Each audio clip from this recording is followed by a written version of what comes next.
Shalom, shalom. Brothers in the lobby waiting for them to click on, man. Hope you guys had a great work day today, man. You know, brother Donald. First and foremost, man, let me salute in, right? You guys can hear me? Time. Hey, how come it don't let me click on? You gotta what you gotta do, bro, is click the you gotta kind of like click the phone, your screen, and then add yourself to the stream. No, I'm not on my phone. Now somebody, brother, you shy. Oh, okay. Slot. First and foremost, man, I want to give all praise and honor to the Most High God by way of His Son, who is an instrument of salvation for the nation, as we like to say. I'm Brother Donald. I'm Brother Donald. Y'all can salute in. I'm Brother Yeshaya, man. Con. All praises to the Most High. Brother Azrael. I was trying to go in descending order of the pictures, you know what I'm saying? Come, man. We're the hopeful elect, man. We're just hoping to be a part of the elect in the last days, right? And we're making these videos to edify our people, man. We go out on the highways and byways, and even in our personal lives, we try our best to evangelize and spread the gospel, right? Just to make our calling and election sure, right? While we're here on this celestial, well, not celestial. This would be terrestrial, huh? This terrestrial life that we have right now, right? Because we want to get those celestial bodies. The title of today's lesson on this lovely Think About It Thursday is going to be, are you bucking the Lord? Right? And I'm excited for this one because, recently, I don't know about the brothers, but I know for a fact I've been, I've been growing in interest for, being a cowboy and the whole horse thing. I've been growing a love and respect for horses and horse riding. You know what I'm saying? And so I'm excited for this one, man. I got some videos to show and some precepts to pull, and hopefully the brothers can add to it. I'm trying to get the link real quick so I can share it on my Instagram, my personal Instagram. By the way, I'm gonna plug my personal Instagram in real quick. It's Prince with Power. Y'all go follow the kid. Your brothers can plug their personal IGs in too if they want. Follow me at World Star Hip Hop. A lot of craziness be going on that brother's page. Hey man, Ecclesiastes chapter 1 says all is vanity, so don't follow me, follow Christ. But no, hey, as Paul would say, follow me as I follow Christ. You could follow me at all PTMH. If you can see it, I don't know if you can see that. There you go. Plugged in. And I'm just live now. Sorry, man. I got I guess an old soul when it comes to typing, man. I'll be moving slow.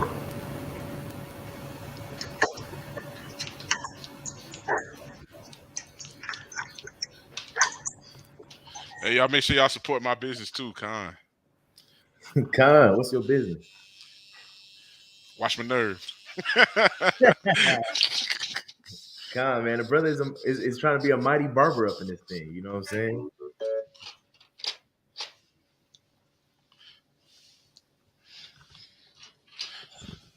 I know some brothers don't believe in haircuts, but hey, here over at the THE, man, we try to stay sharp. I say that because your boy looking kind of rough right now. All right, I just posted on my page, on my story anyway. But now we can get into this thing. You feel me? Right. So first, let's see. What do I want to start with? Let's see here. Let's start with explaining this title, right? Think About It Thursday. I got a title up right now. Are you bucking the Lord? Right. And this title really what it goes into is when contrary to popular belief, right? Horses, they don't just come out the womb ready for you to jump on their back and ride and have a good time. You know what I'm saying? Um, it's very much so like if you were on all fours and somebody got on top of your back, how would you feel? You would probably try to get them off, right? So, right, any horse has to be broke, right? And we're gonna get into that. I got several precepts that I'm gonna get into. Any horse has to be broke. What do I mean by broke? Well, they have to be broken in so you can ride them. Because now all horse, not you can't just go and ride any horse, right? So what does it mean? Are you bucking the Lord? Have you guys ever saw like a bull rider, or a bronco rider? What a bull does and what a bronco does is that they buck. And what is bucking? Bucking is trying to get somebody off of your back, right? Somebody's on your back and they're trying to control you, right? And that uncomfortableness, it leads to a natural bucking of whatever animal that is, right? You know what I'm saying? Whether that be the bronco or the horse or the bull, or in this case, we're gonna be talking about how sometimes us as God's children can try to buck him off, right? So that's a little background on the title, right? Are you bucking the Lord? I don't know if you guys have ever seen this actually take place, right? So I guess I'm a show you just some few clips of, you know what I'm saying, people that are trying to break these horses. Because when you get a horse, you got to break it in order to ride it. It doesn't come already broke, you know what I'm saying? And that horse is going to buck, right? And this is what a lot of us are doing to the Most High God, right? He's trying to get on top of us. He's trying to ride us, and he's trying to guide us, right? He has the reins in his hands, right? He's trying to guide us from left to right throughout our lives. And a lot of us don't like that. And we tend to buck him off like what I'm about to show you, right? I got 3 videos. I'm trying to see which one I want to show first. I'm gonna show you this one. Like the brother said, the Most High God trying to try us, try them reins. Right? And matter of fact, should we get a preset first? Let's start it out with a scripture. That's how I like to start. All right, I got a preset I'm about to pull up. I got my handy dandy sword. I'm gonna pull it up right here. I'm gonna start it out with Jeremiah, the mighty prophet Jeremiah, chapter 17 and verse number 10. I'm here, bro. I'm faster than that. One of you brothers could read, man, for me. Jeremiah 17 and verse 10. I, the Lord, search the heart. I try the reins, even to give every man according to his ways and according to the fruit of his doings. Right? You know what I'm saying? He says, I, the Lord, I search the heart, right? If you take an average equestrian, right, it's somebody that rides horses, or an average cowboy, right? They're searching the horse, right? They're searching the horse's heart. Anybody will tell you, right? A great cowboy is somebody that, you know what I'm saying, is one with their horse. You got to know your your horse's heart, right? But the Lord says, I search the heart, right? I try the reins. The reins, right? That's the thing that you hold in your hand when you're on top of a horse, right? You pull it to the right so the horse can go to the right. You pull it to the left so the horse can go to the left. He says he tries the reins, right? He gets on top of you and he tries your reins. If he pulls you right, are you gonna go right? If he pulls you left, are you gonna go left? Right? I'm gonna get another preset real quick. Brothers have too. Go ahead. Too. And every good horseman or cowboy knows when a horse is a lost cause and it's not going to be able to be trained, right? Even when you have pets like dogs, you know when a dog is untrainable and you got to give it to the pound or put it down. Same thing with horses, you know what I'm saying? So the Most High God, he knows when it's over with, he knows when it's a wrap, and he knows when there's progress or a promise there, you know what I'm saying? Or what do they call it? When you have the potential, right? He knows if there's potential or he knows if there's not potential. So if a brother can read this one too, that's a mighty point though, for sure, man. Because, you know, hey, sometimes that's the unfortunate outcome, right? Sometimes a horse just won't get right. And if a horse don't get right, you know what happens? Like the brother said, either you putting the horse down or, hey, look, it's going on Craigslist, buddy. You know what I'm saying? That you getting rid of it, right? And the Lord will do the same thing. Somebody can read this precept for me real quick. Psalms 26:2. Examine me, O Lord, and prove me. Try my reins and my heart. Right. This is King David, right? Now, a good horse, right? Once you break it in, right, and you become one with that horse, you end up developing a trust between you and that horse, right? And this trust is called a bond.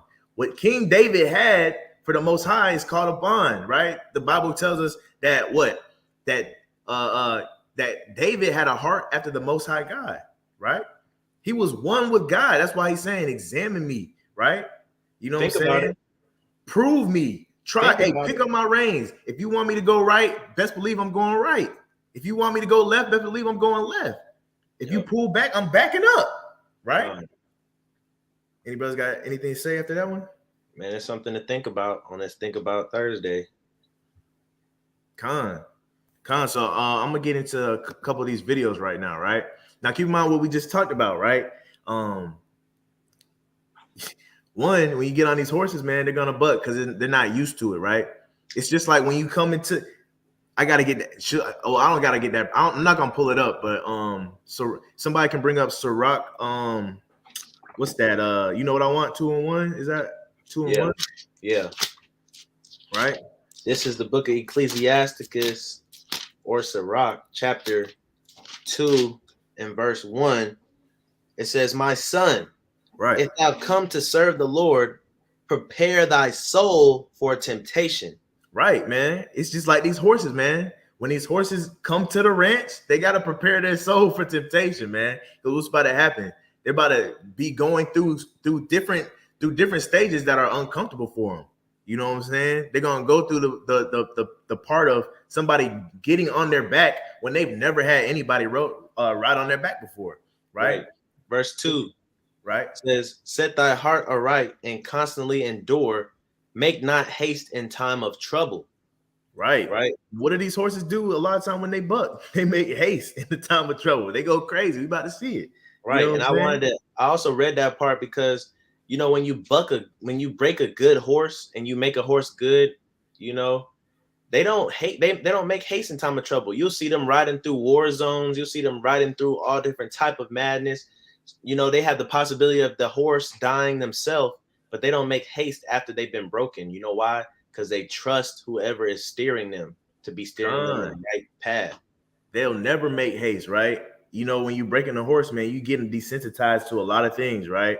And so once you build that trust with your horse and your horse knows you're not going to lead them to anything that's going to harm them, right? You really, you know what I'm saying? Somebody can walk up with a gun and that horse is going to trust you and not going to flinch or not going, you know what I'm saying, panic because you're on his back and he believes that you're going to protect him. That's how we got to be with the Most High God, right? When the Most High God gets on us, bro, when that spirit of the Most High God gets on us and it latches onto you, we got to trust that we're going to be all right no matter what. You know what I'm saying? But I'm going to show about 3 videos of what a horse looks like when they're trying to buck somebody off of them, right? And this is what we look like spiritually when we're trying to buck off the Lord from riding, from you know what I'm saying, trying our reins, from guiding us from left to right in our life, right? So here's the first video. The first video is a Native American brother, right? A Gadite if you subscribe to the 12 Tribes chart. But we're going to see how this horse reacts.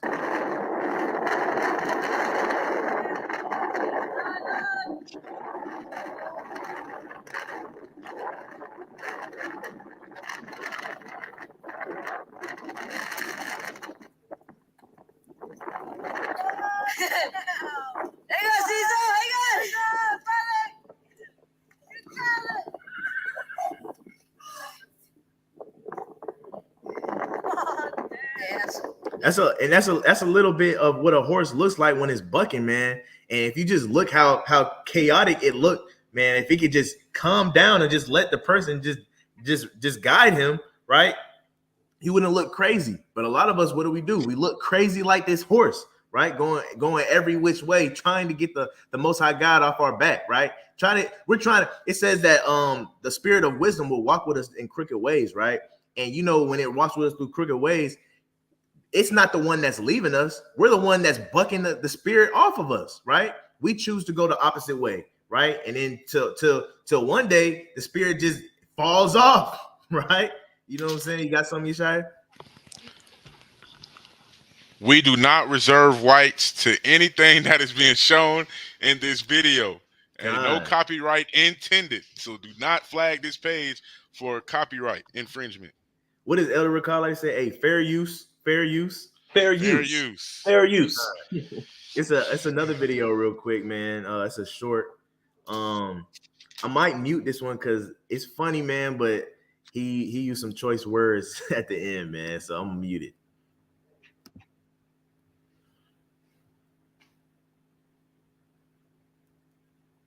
This one took him for a ride. I'll let you know that though. First time the horse has ever been ridden.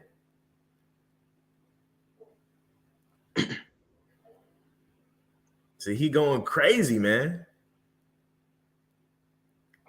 Going crazy. Hat done flew off. He done came out the pen. Done flung the man off. And a lot of us, that's what we do. We're trying to put God in that situation to where, you know what I'm saying? God done flew off our back, and you know what I'm saying? And that's damaging to our Lord and Savior, man. Right? Like the man just got flung into that tractor, man. And a lot of us don't understand that that's what we're doing when we choose to disobey the Most High God, right? Let me get this last video, right? This one's funny. Man. I think I showed y'all this one though. This horse never been ridden.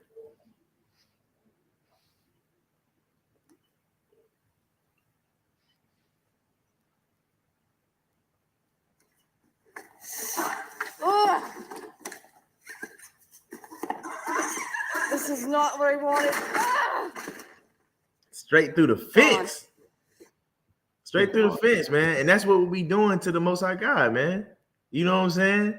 We, like, a lot of us are really trying our best to disobey God, right?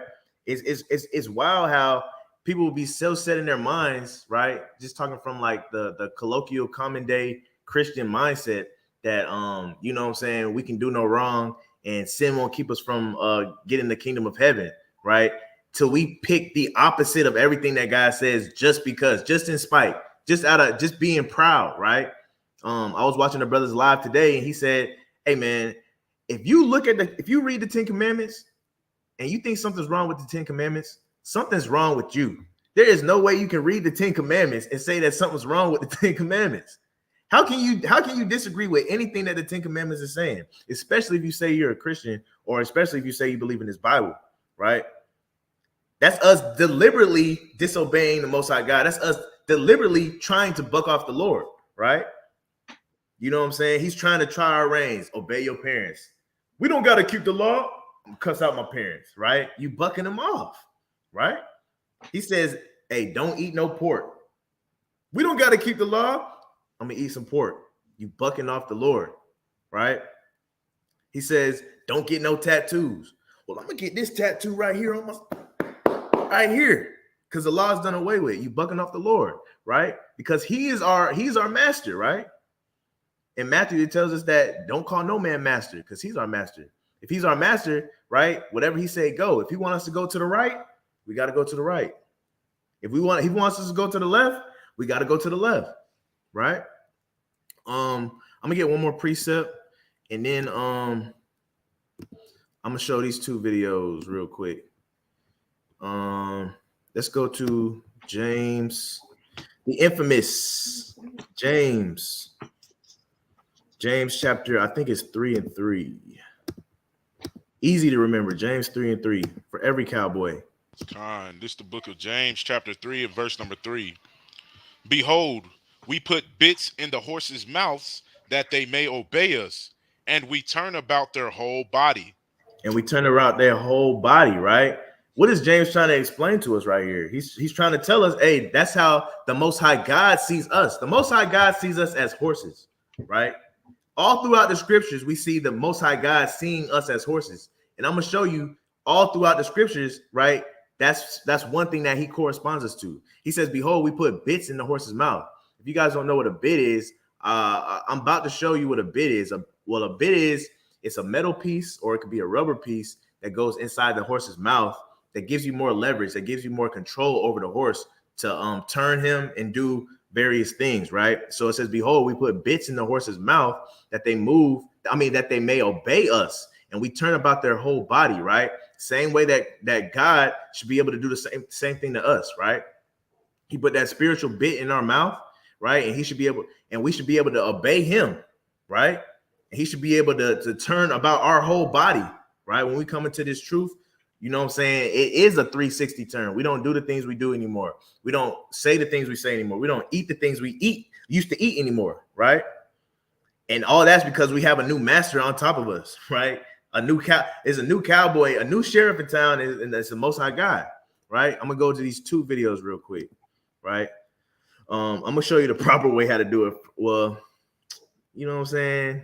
It's Think About Thursday. Let's have a little fun, right? And Jake always has a way of, for lack of better terms, niggifying everything. You know what I'm saying? So let's see how Jake puts a bit in a horse's mouth, right? To the sit. You gotta hold it a little bit. So he put the stick in first. Like this. Open up.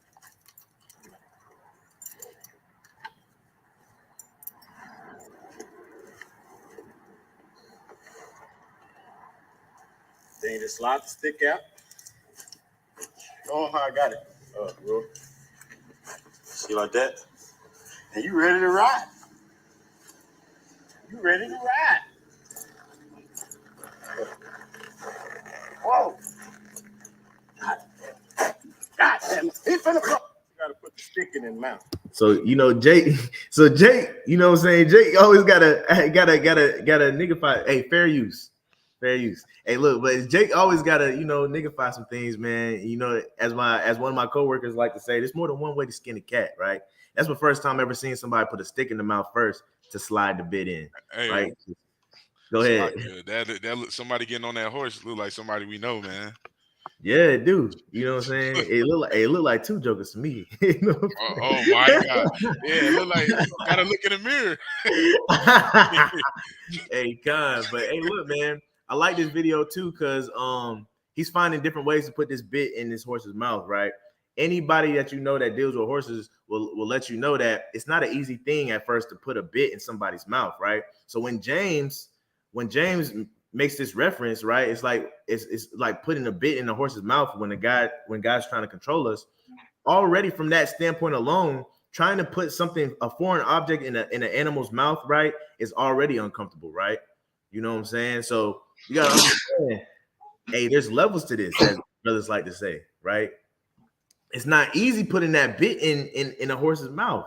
And so you got to get past that level first of just and I call that level just hearing, right? Hearing the truth, right? It's one thing to hear it and hear it and accept it. I'll say that, right? So that's like putting the bit in. You gotta hear it and you gotta accept it. And once you accept it, now you gotta let him control you every way which turn you go. You know what I'm saying? This is the proper way how to put a bridle in, right? And it's a Edomite lady, but you know. Bridle. Now I'm going to hold the bridle with my left hand halfway down from the. Now, if you can see, I don't know if you can see real quick because the cursor's in the way and stuff like that, but down here, this metal part right here is the bit, right? And it's going to go into the horse's mouth. The crown piece to the bit. I'm going to use my right hand to kind of guide the bit in, use my right thumb in the corner of her mouth, and then I slide my left hand up her forehead. Now I straighten everything out up here, and then go over one ear at a time. You see how the horse is chewing and chomping? Excuse me. A lot of times, everybody heard that proverb, man, that wise saying, so-and-so's kind of chomping at the bits, right? Kind of chomping at the bits. What is this saying referring to? This saying, well, one is it's referring to this action that the horse is doing right now. Once you put that bit in that horse's mouth, it gets to chewing and chomping, right? But the saying in the world is that, hey, somebody's chomping at the bits. That means I constantly have to tell you over and over again. You know what I'm saying? And for the Most High God, He's been doing that too, right? We've been chomping at the bits, right? And you can put it like this, right? I'll say we've been chomping at the bits because we constantly got to tell our people over and over again. From the days of old, the prophets have came, right? And many have came trying to tell our people to repent, right? And it's just chomping at the bits. Why? Because an ox know of his owner, an ass is at his master crib, but Israel doesn't even consider. We don't even consider who's on our back. The King of Kings. We don't even consider that, right? We don't even consider that, right? I'm gonna let her finish. Go ahead. I was gonna say, just like the sheep, he tells us that there's a rod and a staff that comforts them. Meaning what? That rod and that staff gives the sheep understanding. Without that, the sheep don't know where they're going. The sheep don't know where they're supposed to be, right? They're not humans. They don't understand they don't know what safety is. They don't know where they're supposed to be led. But that rod and that staff, even though it might hurt them, right? It also gives them comfort because of what?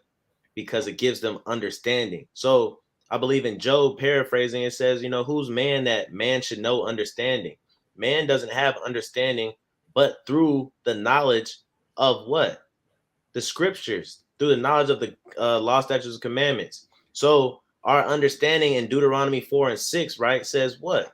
It says that here's our wisdom and our understanding in the sight of the nation. So I said that because, like the brother said, I wanted to pull a precept real quick. I don't know if you already had this or not. Go ahead, pull it up. It's Psalms 32:9. No, I didn't have that. I was about to go to Psalms 2, though. I was about to go to Psalms again. Right, Psalm 32:9. Because like the brother just said, chomping at the bits. Them horses need that bit because they don't know where to go. They don't know what direction is which way they should be going. But much like that rod and that staff for correction, that bit is used for correction, right? So let's read Psalms 32:9. It says, "Be ye not as the horse or as the mule, which have no understanding," right? They don't have no understanding. They're not humans. And that's just, if I may add, right? Without the Most High God, without His law, statutes, and commandments, we are that horse. We are that mule. We have no understanding without this truth. Con. And that's what this is saying. It says, "Whose mouth must be held in with bit and bridle, lest they come near unto thee." So hey, look, your horse is not going to follow you unless it's trained. Your horse is not going to follow you or go where you want it to go unless you got that bit and that bridle. It's not going to come near to you. Right, just like that sheep. That sheep is not going to come into the sheepfold without that symbol of that staff. It's not going to come into that sheepfold without that rod of correction, right, to lead them and give them understanding. So just like the brother just brought out and put two and two together, the Most High's laws, is our understanding. That's that bit, that's that bridle in our mouth, right? And sometimes it hurts, right? Sometimes it hurts to be pulled different directions. Sometimes, chastisement doesn't feel like love. But at the end of the day, that person that's riding you, the Most High that's riding you, he knows what direction you should be going for your safety, right? He knows what you should supposed to be doing to get the best benefits out of your life.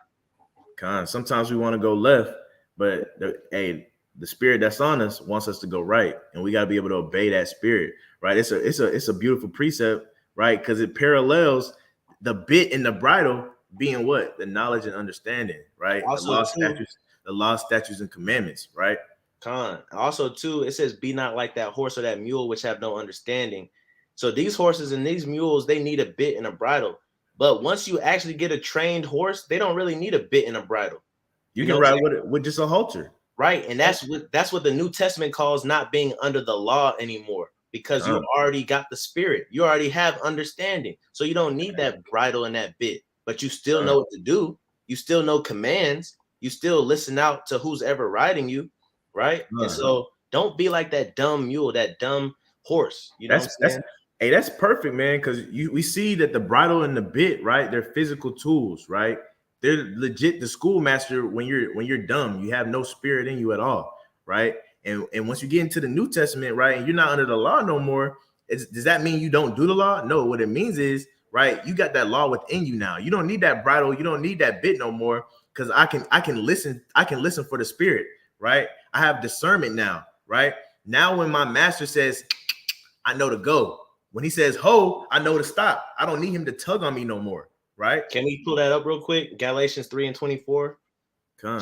Just in case people didn't catch the verbiage that you were spitting as far as our schoolmaster and stuff like that. Just for people that might watch this video and are not as studied. Galatians 3:24. I'll read it for you so you can break it down again. The book of Galatians chapter 3 and verse 24. Wherefore the law was our schoolmaster to bring us unto Christ, that we might be justified by faith. And that's powerful. That's powerful, because with the precept that we just read in Psalm said that it used the bridle and the bit to bring us near to our owner, right? Just like this, the law was our schoolmaster. The law was our bit to bring us to Christ. But once we're with Christ, once Christ trains us up, right, and we hear his voice, we know what his voice sounds. What do he say? My sheep know my voice, right? My sheep know my voice. We don't need bridles no more. I know when he says ho, that means to stop, right? When he clicks his teeth, right? Whoa. You know what I'm saying? When he clicks his teeth, that means to go. He doesn't have to kick me in my stomach no more, because I'm listening. I know his voice. And Salakia too, that last part that says that we might be justified by faith. I think all three of us can agree that horse that we were riding is justified by faith, because we didn't have no bit, we didn't have no bridle, you know what I'm saying? But we have faith that horse was going to do what we wanted it to do. And so by faith was that horse justified, because when you get up on that, brother's talking about a time that all three of us went horseback riding. We went bareback with no bridle and no bit.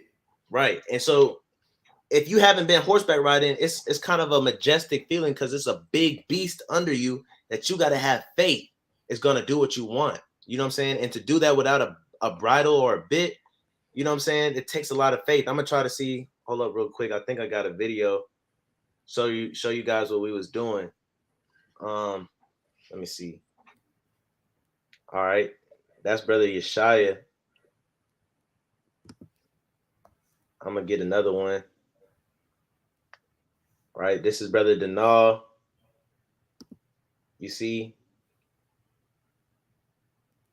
that's us giving a horse understanding, right? Let's see, Brother Yeshaya. There's no bit in that horse's mouth, right? All it is reins, no saddle. So we have faith that horse was gonna do it. When the brother just said for the horse to stop, we have faith that horse was gonna stop. You know what I'm saying? Let me keep going.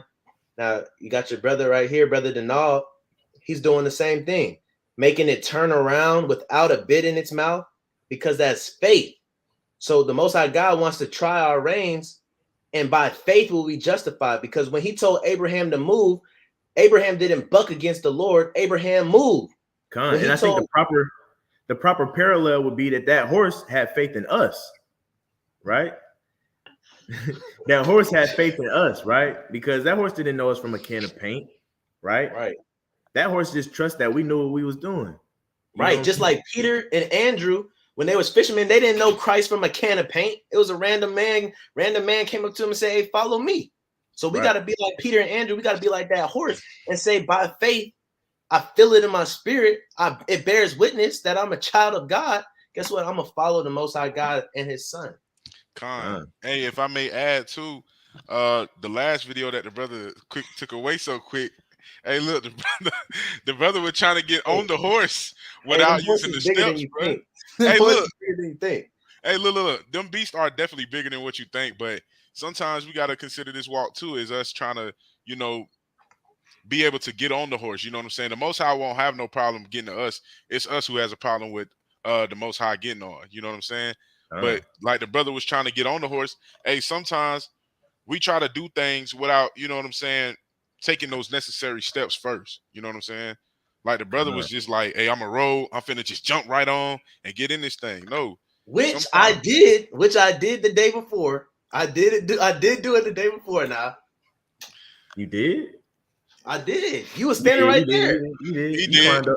You He climbed did, up on You but- want to bear false witness. Wow. You climbed up on that guy. Hey, look. But check Hey, this out, I though. slip it from the tongue, but not from the heart, man. Kind. I was gonna say that's just how sometimes, like, in order to take hold of those bits, right? In order to take hold of those reins, those laws and commandments, sometimes we got to take them steps first. You know what I'm saying? To be able to understand that doctrine or understand what the Most High God is saying in His Word, right? Who shall He make to understand doctrine? That's Isaiah 28:9 through 11. First Peter 2:2, 2 Peter 2:2, I think. Right. And you know, and that's mighty too, right? Because you know, any good person, any good horseman, right, knows good horsemanship. And you know, like before you even get on that horse for the first time, there's things that you have to knock out. There's a checklist that you have to do, right? Not only do you have to break him in by yourself, you got to saddle break that horse, right? Because that horse doesn't know how it feels to have a saddle on him. So just all that bucking that he does when you get on, just know that he does that even when you just put the saddle on him for the first time, right? And the same thing where you put the reins on him for the first time, right? These are little steps, right? That you got to that the Most High is patiently doing with us. Before he even says, "Hey, now it's time. I'm gonna put my spirit on you," right? And I want you to do exactly what I tell you to do. He walks with us patiently. He says, "If you to get into the kingdom of heaven, you must come as a little child." So you know he has to deal with us patiently, which he does. And like the brother Yeshaya said, hey, sometimes to be exalted, you got to be humble. You know what I'm saying? Sometimes you think you can do something that you can't do, and the Most High God will humble you and say, "No, use them steps. Take one step at a time. Get on the steps." Right? Yeah, the mountain block. For that cause, I think I'm gonna show that video real quick. Just the mountain block. So you know what I'm saying, and I'll let you break it down too. You know what I'm saying? Now you can break it down as I show it. You can break it down as I show it. I want to bring out this preset real quick. This is Psalms. Oh, you go ahead. Psalms 139:13. For thou hast possessed my reins, thou hast covered me in my mother's womb. Right. I want to put emphasis on that first part. For thou hast possessed my reins, right? That means, hey, look, the Most High God, this is David again saying, hey, look, you have possessed. He's literally saying you've possessed my reins, even from when I was an infant. When I was in my mother's womb, I allowed you to tug me every which way, right? From my mother's womb, you've been first in my life. I put you first in my life. From my mother's womb, right? You've guided my every footstep. That's what David's saying here, right? You want to play that video real quick? Here it go. Y'all try not to laugh now.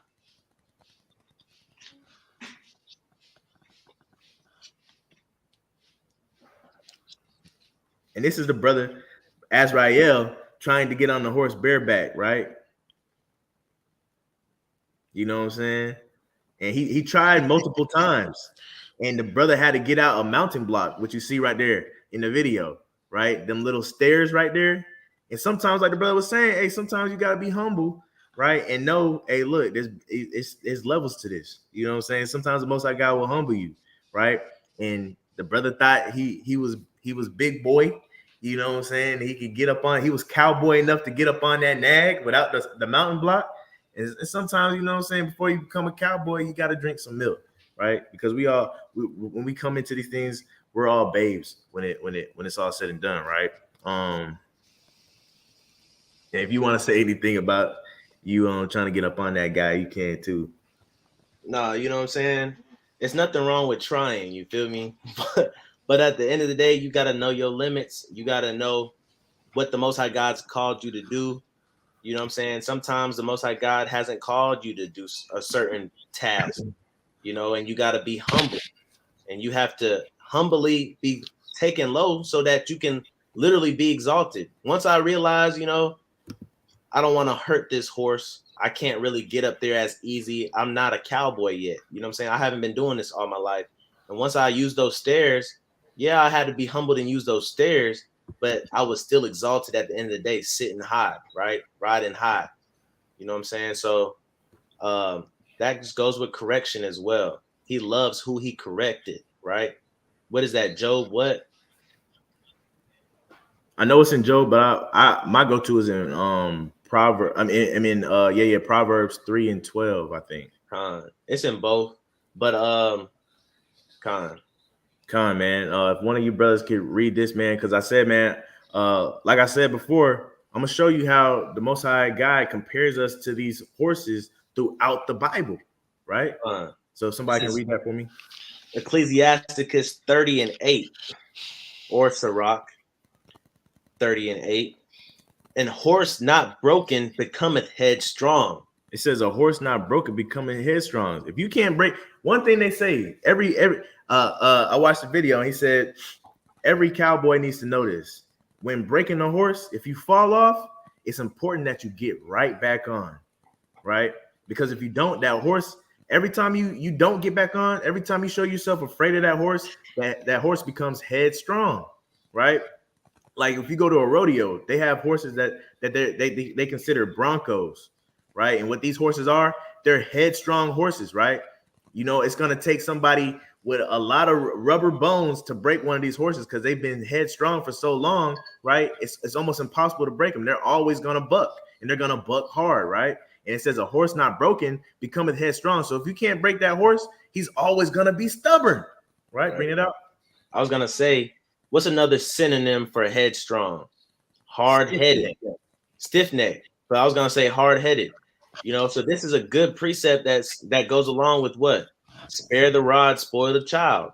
The reason why a lot of our peers, men and women, are so headstrong or hard-headed today is because a lot of our parents spared the rod. A lot of our parents spared discipline and correction because they wanted to be passive, because they thought that kids had understanding. But much like horses, kids don't have understanding. Now, I'm not saying that kids are horses, but they're called kids for a reason, right? Because kids are what? The baby goats.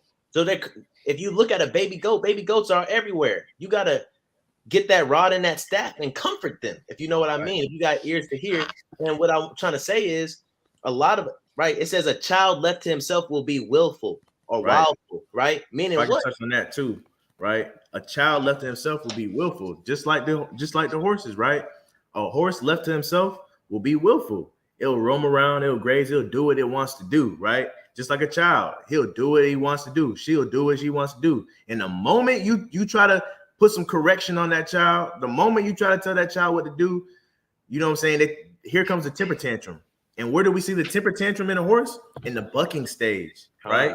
You know what I'm saying? I was gonna say too, this is a big reason why a lot of our relationships don't work, why we can't get along in business, why our eyes evil toward our brother, because we're so headstrong, because we were never broken.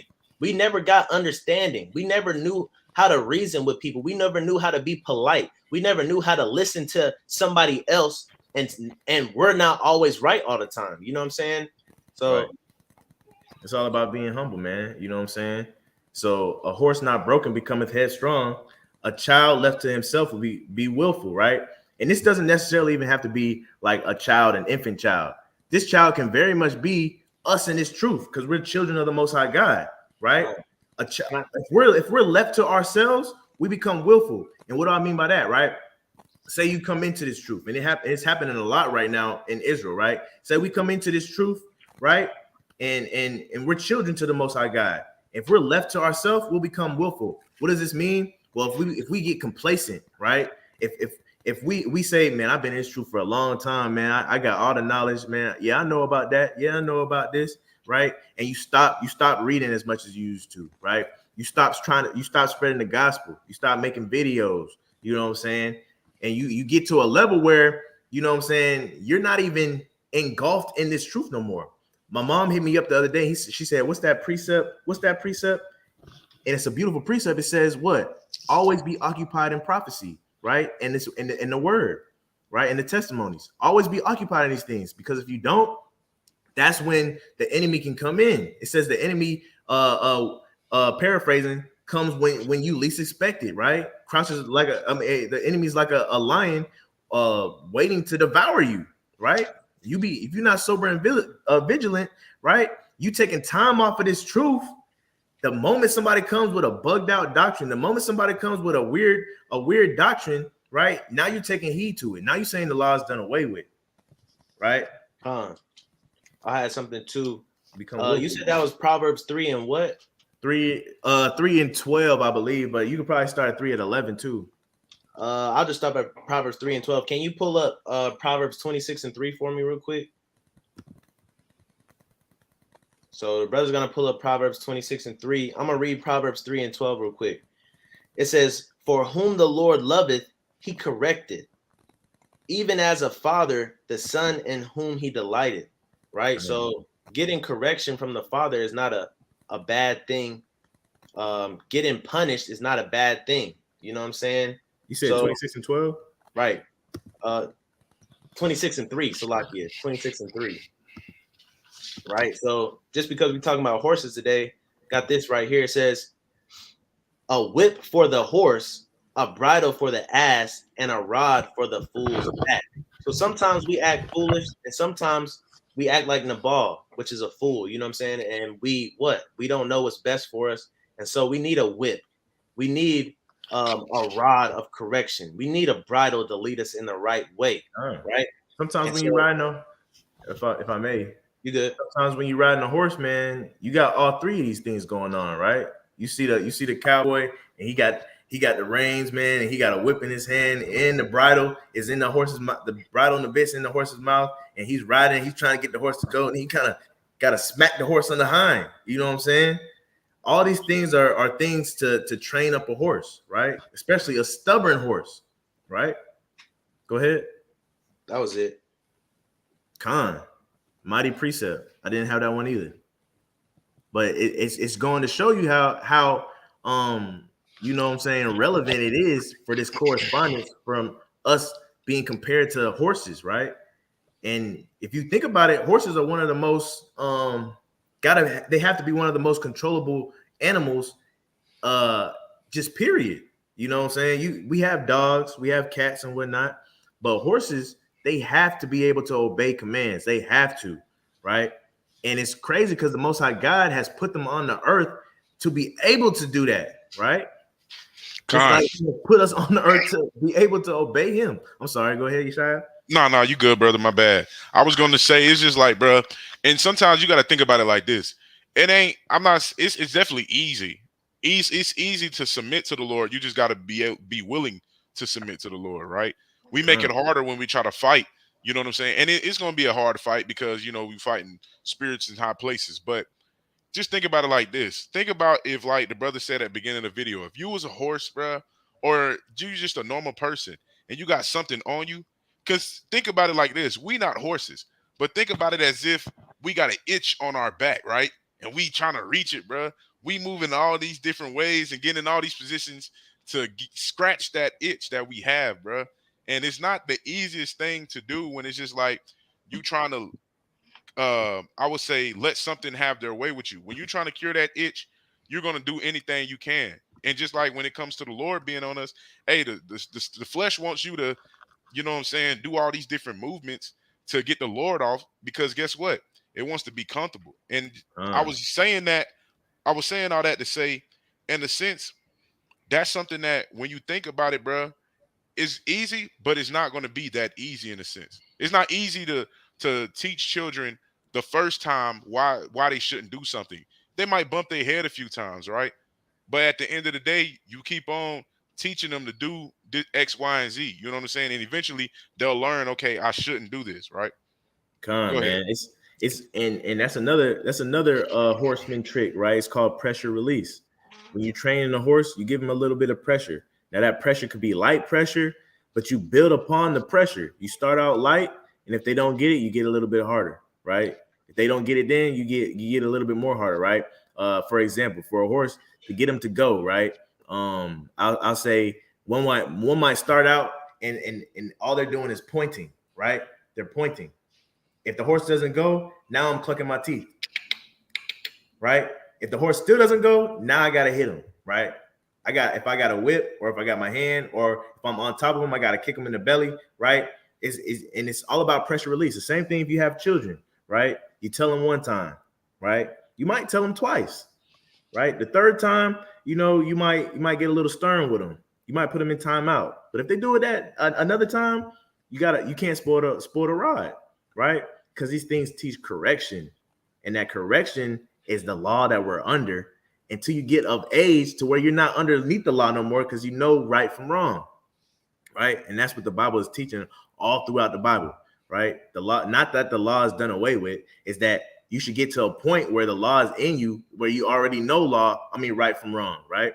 And this is Jeremiah 12:2, right? And this is speaking about the Lord's enemies, right? And our enemies, right? And it's talking about how the Lord has uplifted them, right? But I'm at the end, I want to emphasize a point. So thou hast planted them, yea, they have taken root.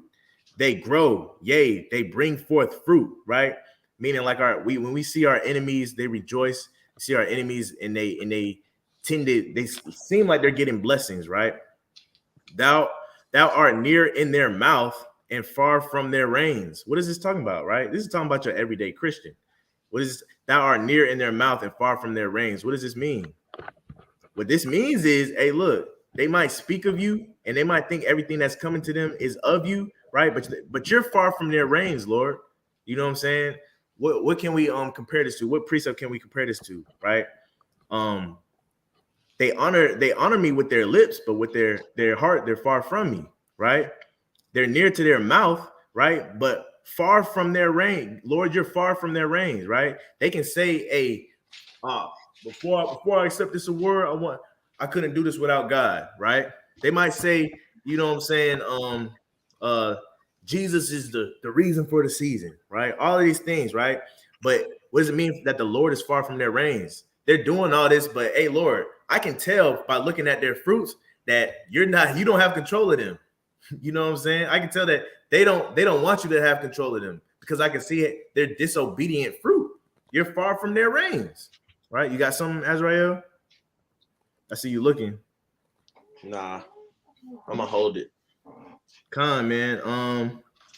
I just want to touch on what it means, right, to actually be a cowboy, in a sense, right? And the Bible speaks about what it means to be a cowboy, in a sense, right? I thought this was right, because being a cowboy is much like being a shepherd. You know what I'm saying? They're really one and the same. And you read my mind. That's exactly where I'm going with this as well. Not this next precept per se, but we're gonna get there for sure. So watch this. You got some? My bad. No, you go ahead. I was just agreeing with the brother said. Con. So we're gonna go to Sirach chapter 7. And I want to say it's verse 15, might be 16. Yeah, 15. Right? One of your brothers want to read that. Con, I'll read it. The book of Ecclesiasticus, or also known as Sirach, or Sirach for some people. 7 and 15. Hate not laborious work, neither husbandry, which the Most High hath ordained. These things are ordained by the Most High God, right? Laborious work, right? Laborious work and husbandry. These things were ordained. Why are they ordained, right? We got to look at these things, man. It takes work to get to the kingdom of heaven. You know what I'm saying? And we're going to go to the infamous precept after this, but it takes work to get to the kingdom of heaven, right? You can't despise laborious, laborious work, right? If you despise laborious work, that's when you start seeing people fall out the truth, because they don't want to make videos no more, right? They don't want to spread the word. You know what I'm saying? They don't read as much no more. They don't fast no more. They don't pray like that no more, right? They get worn out, right? If you hate laborious work, right? Neither husbandry, right? Because husbandry, it takes a lot.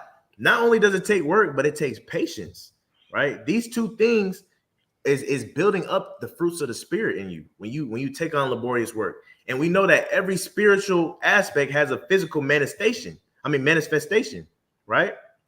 And so when we look at husbandry, it takes that patience to plant something and take care of it and watch it grow. Right. Same thing when you're a shepherd, though. You know what I'm saying? You got a livestock to look after. You got horses to take care of. Right. These things puts yourself, one, in the Most High. Not saying that you're being God, you're playing God, but it gives you a perspective of how He is with us. And we got to take the perspective of how He is with us and transfer it to these plants, transfer it to these animals, right?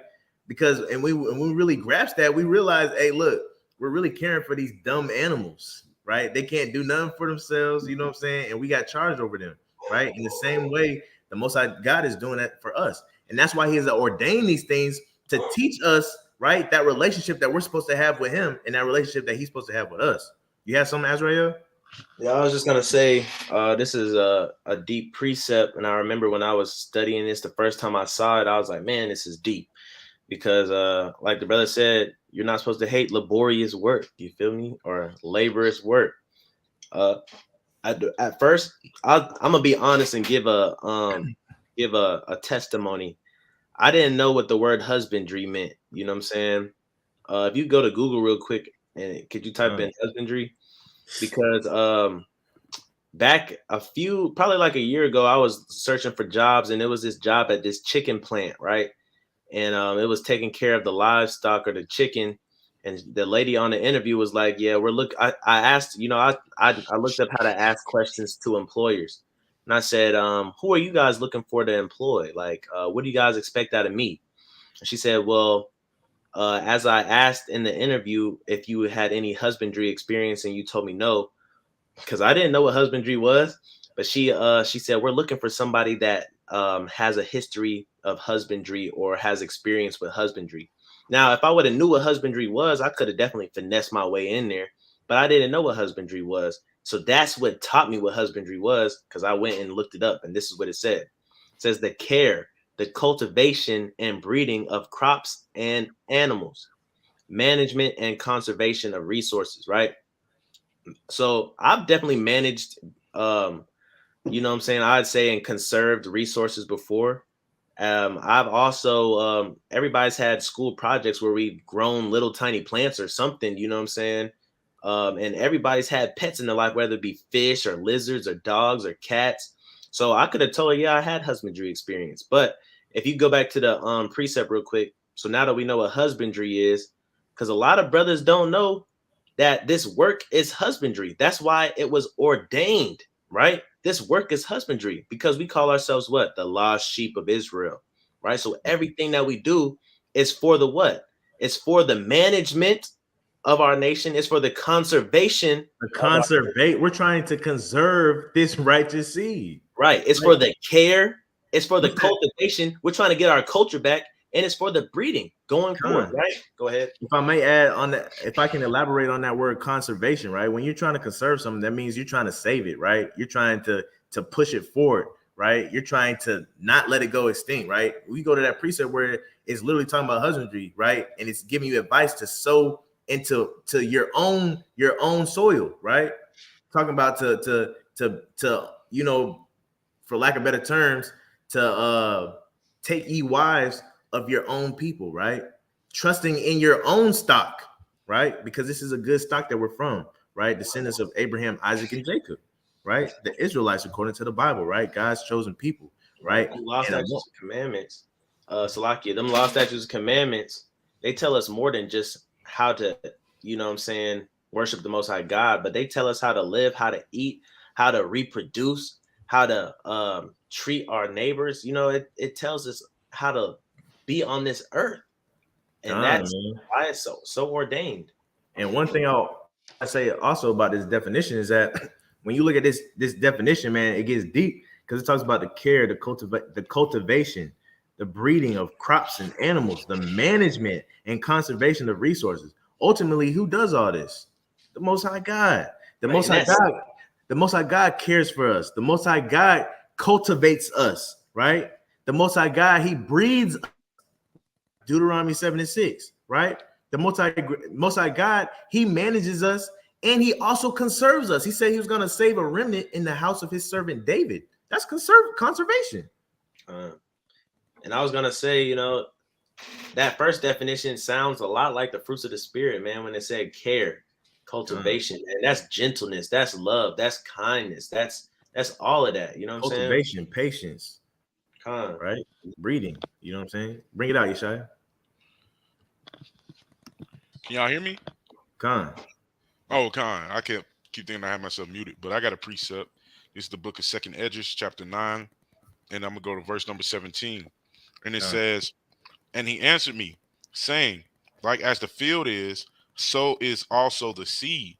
As the flowers be, such are the colors also. Such as the workman is, such also is the work. And as the husbandman is himself, so is his husbandry also. For it was the time of the world." Right? So if you got a good field, you're gonna reap a good seed harvest, right? Hey, just like when it comes to husbandry, when it says this is for it was the time of the world, when the Most High created everything, hey, everybody was obedient, right? And everybody was husband in some shape, manner of fashion, you know what I'm saying, unto the earth. And that's something that Ecclesiastes 7:15 is telling us to do. Hate not laborious work or laborious work, right? Neither husbandry, which the Most High hath ordained. Hey, this is from the beginning of time. The Lord created the world through husbandry. You know what I'm saying? Caring and cultivating. He told us to be husbands unto the earth, caring or cultivating. You know what I'm saying? And just like nowadays, a lot of us have got away from truly caring and cultivating. The Most High is trying to care and cultivate us, and we're the ones that don't want to be caring and cultivated for. We want the Most High for his blessings, but not for the work that he wants us to do for those blessings. You know what I'm saying? And you can't get paid if you got a job. You can't get paid without going to work. So don't try to buck off the Most High in the sense of you want the blessings that the Most High wants to give you for being obedient, but you don't want to be obedient unto his word. Come on, man. That brings me to a scene of Yellowstone, man, where he takes the wild horse and puts him in a round pen, man, and he's sitting there and he asks Monica, what do you think he's thinking, right? And he goes and says he probably is thinking, man, this man just took my freedom away, right? But contrary to popular belief, man, that's what happens when you come into this truth, right? We're forever indebted to the Most High God and His Son, right? So, hey, contrary to popular beliefs, we should find joy in getting put in a round pen, right? And saying, hey, look, we don't live for ourselves no more. We don't just graze for no reason no more. We're not wild Mustangs no more, right? For God brought us in, right? And He decorated us, right? God brought us in and He decorated us. I want to get that too real quick. But I'm gonna get this one first, right? This is the book of Luke, chapter 9 and verse 62. Since we're talking about husbandry. God. Hey, we reading it as written for the lost sheep's sake, right? It says, and Jesus said unto him, no man having put his hand to the plow and looking back is fit for the kingdom of God. Right. No man putting his hand, this is work, man. Right? Hey, it's funny, man, because we all know people that put their hand to this plow and look back. And what does it say? You're not fit for the kingdom of God. You're gonna fall out this truth. And we see that. Hey, we seeing that every day. People are picking their sides and they don't even know it. Conscious seer with a hot iron. They don't even know it. You know what I'm saying? And so, hey, look, when you come into this truth, you have to be able to be a shepherd. You have to be able to be a husband, a true husband. I'm not talking about one that's married to a wife. I'm talking about one that's into husbandry, right? And when you start this work, you're not done until that whole field is harvest, right? You're not done till that whole field is plowed up. And that field's not gonna get plowed up until Christ comes back. So you say, hey, you know that the movie Holes where she said, I'm tired of digging, Grandpa. That's too darn bad. Right? He said that's too darn bad. When you come in this truth, it's too darn bad. Even if you get tired, right? Keep pressing on. If you're tired, that's why you surround yourself by brothers like Yeshaya, brothers like Azrael, right? Because when I'm tired, I get on here, I get rejuvenated. You know what I'm saying? A lot of times we can't do it on. It says 2 is better than 1. For if 1 falls, 1 is able to pick them back up again, right? You know what I'm saying? Get you some like-minded people around you, man. You know what I'm saying? That's what it takes, right? So even when you look at cowboys, you got a bunch of ranch hands, right? You got a bunch of wranglers. It's not just one. You got a team of them. You know what I'm saying?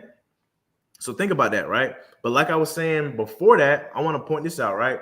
Because we're horses to the Most High God, right? And contrary to popular beliefs, we don't want to be free. We want to be forever in chains, right? We're taking that yoke of Christ because it's light, and we want to, and we're forever indebted to Him for what He did, right? He died for all of us, right? The nation of Israel, so-called Blacks, Hispanics, and Native Americans. But just because we're under His yoke is light, man. And what does that mean, right? He's going to come with some burdens, right? But He's also going to give us some blessings, right? It's not going to be nothing that we, you know what I'm saying, can't bear for real, you know? And even if we can't bear it, we know He's going to make a way. You got something, Yeshaya?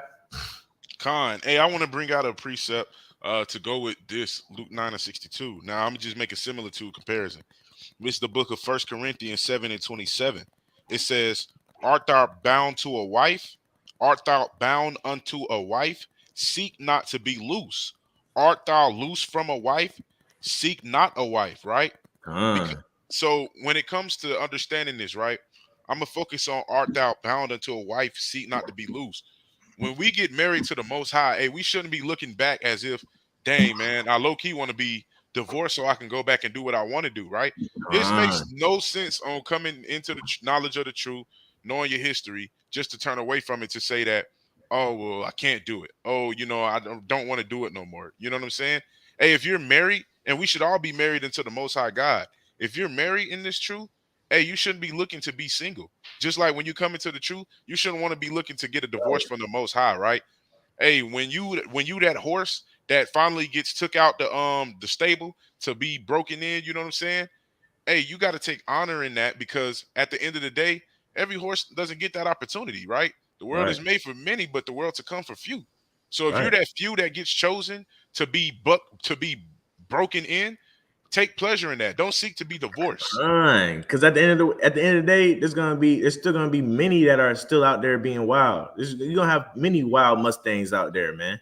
You know what I'm saying? Not everybody gets chosen to be put in the round pen, right? If I could add on to that, you know what I'm saying?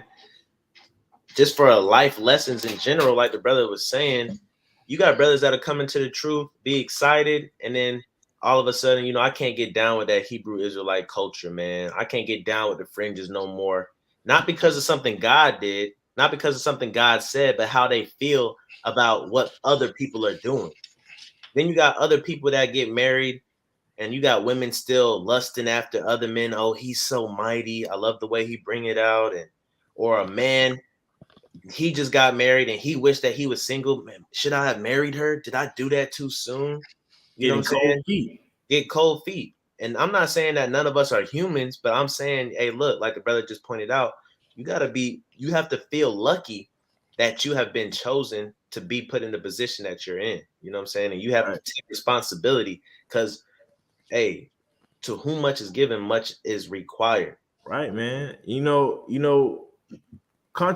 you start to get into equestrians and the equine life, man, you start to see that the horses end up loving being controlled, right? They didn't think they was gonna like it at first, but now they thrive on being controlled, right? It's fun to them.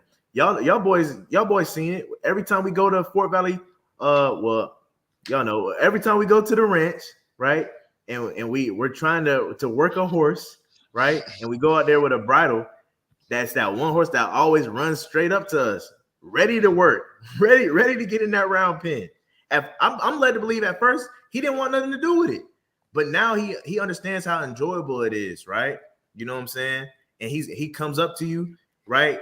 And he'll put his head down because he's ready for you to put the halter on, right? And he'll on the way to the round pen, he'll almost beat you there. You know what I'm saying? He's picking up speed. I was gonna say, that's not just horses, you know, that's also other animals, just like dogs. Sometimes you'll research like German shepherds or a dog with a lot of energy, and they'll tell you, don't get this dog if you're not going to put it to work.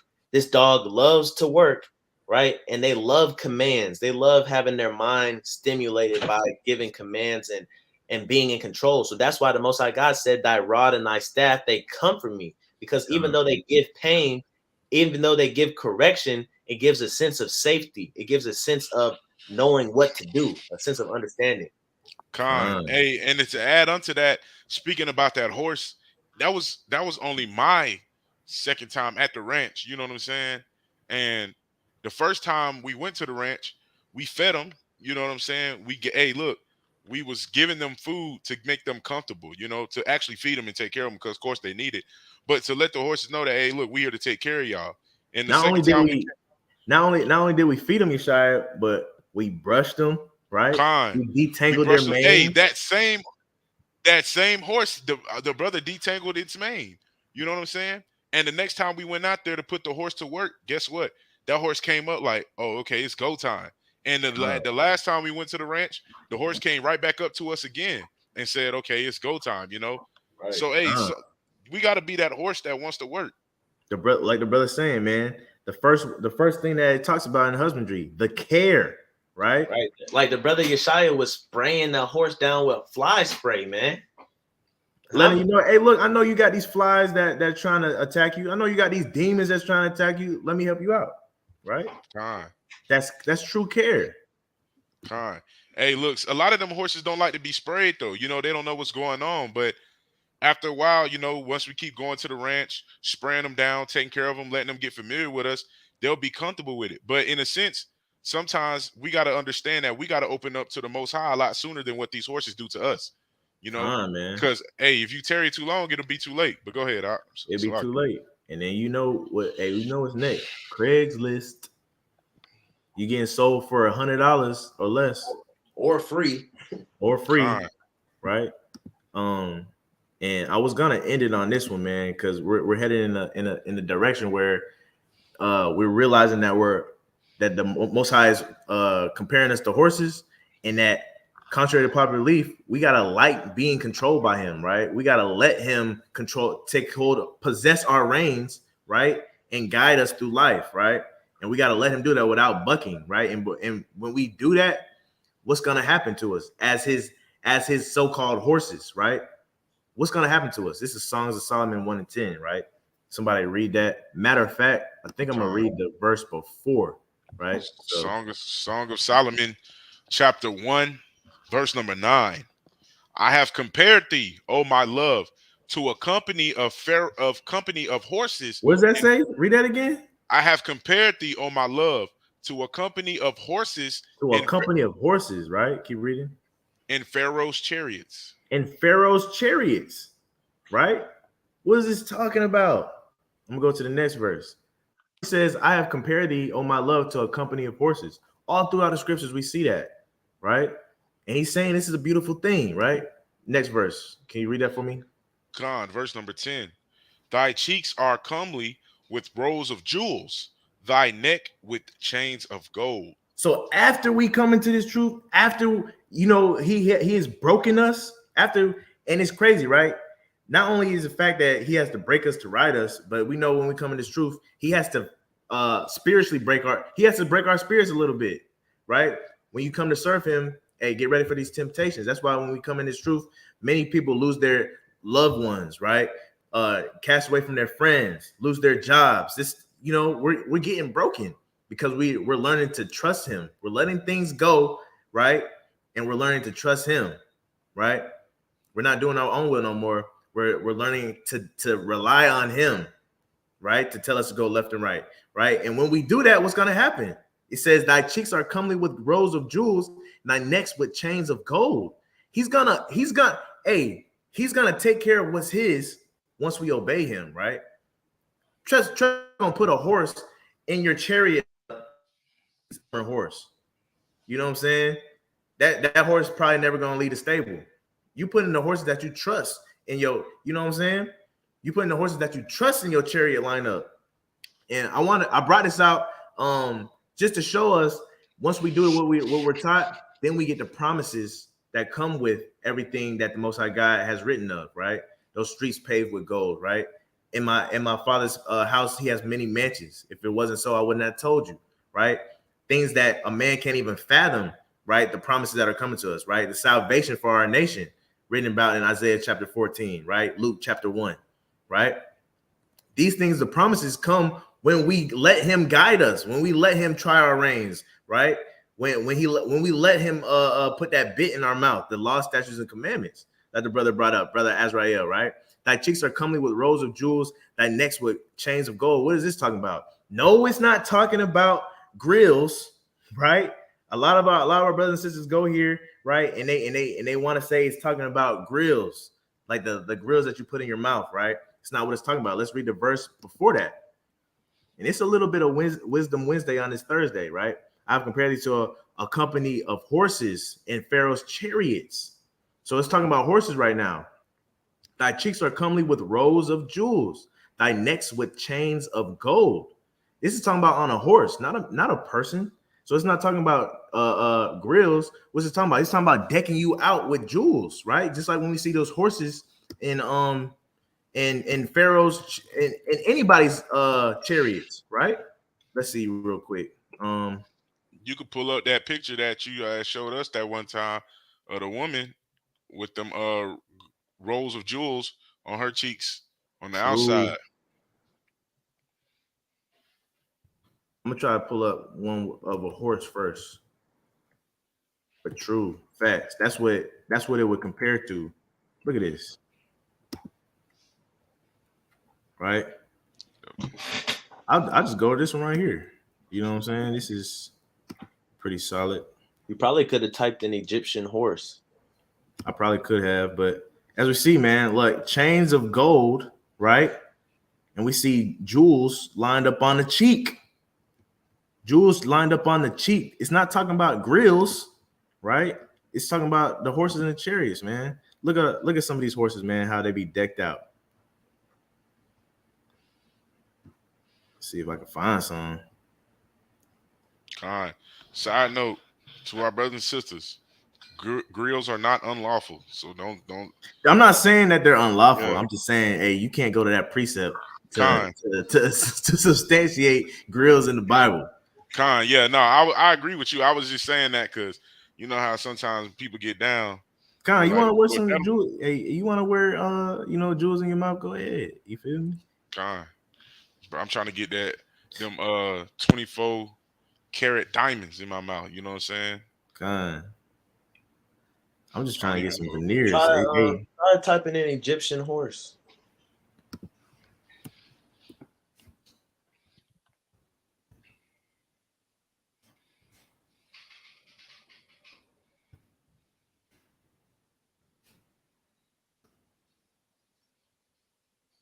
See how these horses be decked out? Let me see if I can widen the screen. It's tripping. What the heck?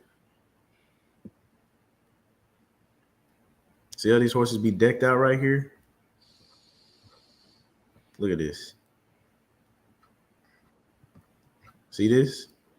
Gold, man, jewels. This is what the Most High God is talking about, man. This is what he's comparing us to. I like that one right there. What? The one This right one? there? No, the one down. That one right there. No, to the left, right there. This one? Like that's exactly what it would look like. You riding in war and you see an Egyptian horse with gold chains, yeah, and jewels. Man. You know what I'm saying? And this is what it's talking about, right? Once we get our act right, then we get decked out like this, right? We don't have to work hard to deck our own selves out. He's gonna put it on us. You think these horses got 9 to 5s where they're saving up and putting these chains and stuff on layaway? No, man, it's given unto them once they earn it. You know what I'm saying? Once they obey, they're trustworthy. That's all they need to do. That's all we need to do, right? And with that, man, I think I yield, man. You know, any brothers got any closing statements? Yeah, I got a closing statement. You go to Isaiah chapter 63. Isaiah 63 and verse 12.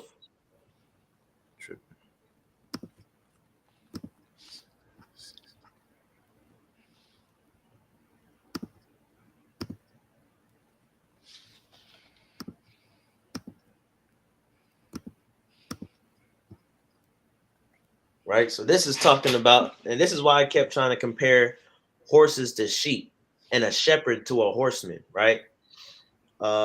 Just to end off on this as a closing statement from me, this is talking about coming out of Egypt into the promised land, but we had to go through the wilderness first. We had to go through also that Red Sea. Isaiah 63:12. That led them by the right hand of Moses with his glorious arm. Who's that glorious arm? It was Christ. Christ was that pillar and that cloud by day and that pillar by night, right? Dividing the water before them to make himself an everlasting name, right? Talking about splitting the Red Sea. Next verse is the point.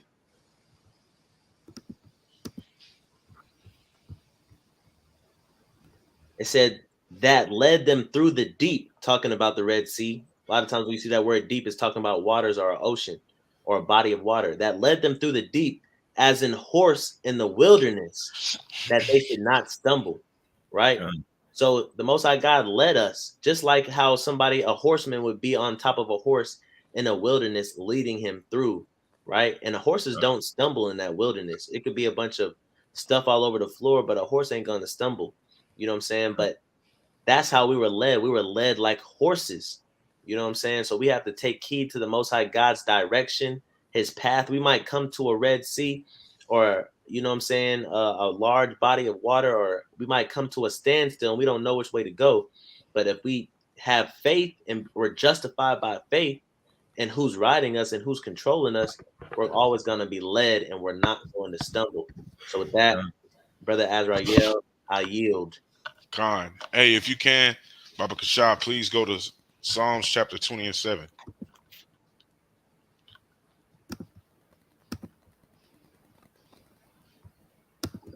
All right. I just want to end my closing statement on this, in a sense. I'm reading. It says, "Some trust in chariots and some in horses, but we will remember the name of the Lord our God." Hey, this lesson was great because it's understanding that sometimes we act as horses to buck off the horse, right? Hey, but sometimes we act like we get on the horse and now we put our trust in the horse. Hey, don't forget that whether you be the horse or whether you be the prince, don't forget the name of the Lord, you know? Because at the end of the day, that's the only thing that's going to keep us. When, like how brothers was making a similar to with the reins being the knowledge, wisdom of the law, statutes, and commandments, right? To bring us together, that schoolmaster, right? In a sense, we have to understand that long as we trust in the Most High God, we can never go wrong. If you get a horse, and even say I highly doubt that half the people that watch this or go and watch this actually own a horse or constantly around them.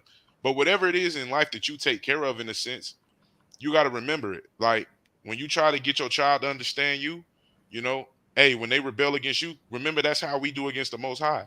You know, in a sense that we got to understand, we got to put our trust in the Most High, not our trust in horses. And if we're the horses, we can't be sitting up here acting like we don't know what's going on. Trust the Lord. A precept to go with that is, hey, look, man, paraphrasing, right? Don't put your trust in man, but put your trust in God, right? Seeing us as the horses, right? We can't put we can't trust ourselves over God, right? Because he's the cowboy, man. He's the equestrian. He's the rider. You know what I'm saying? It says some trust in chariots, some trust in the horses, right? But we will remember the name of the Lord our God, right? And some people might trust a horse a little too much. But one thing about a horse is it's an animal, right? It'll make mistakes. But one thing about that rider, the master teacher, right? That cowboy, right?